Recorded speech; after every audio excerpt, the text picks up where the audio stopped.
Every time I think about those kids, it gets me mad. And by the way, it happens on the streets of Chicago every day.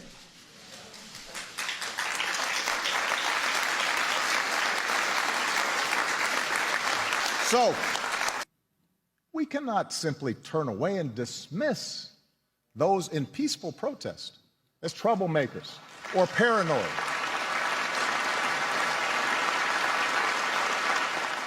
Whether you are black or white or Hispanic or Asian or Native American or of Middle Eastern descent, we have all seen this bigotry in our own lives at some point.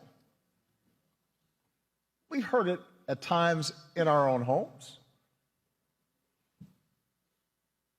If we're honest, perhaps we've heard prejudice in our own heads and felt it in our own hearts.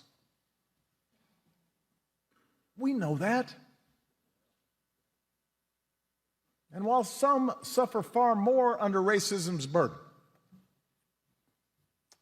some feel to a far greater extent discrimination's sting. Although most of us do our best to guard against it and teach our children better, none of us is entirely innocent.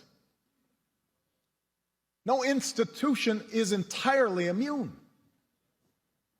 And that includes our police departments. We know this. And so when African Americans from all walks of life, from different communities across the country, voice a growing despair over what they perceive to be unequal treatment, when study after study shows that whites and people of color experience the criminal justice system differently, so that if you're black, you're more likely to be pulled over or searched or arrested, more likely to get longer sentences, more likely to get the death penalty for the same crime. When mothers and fathers raise their kids right and have the talk about how to respond if stopped by a police officer, yes, sir, no, sir, but still fear that something terrible may happen when their child walks out the door, still fear that kids being stupid and not quite doing things right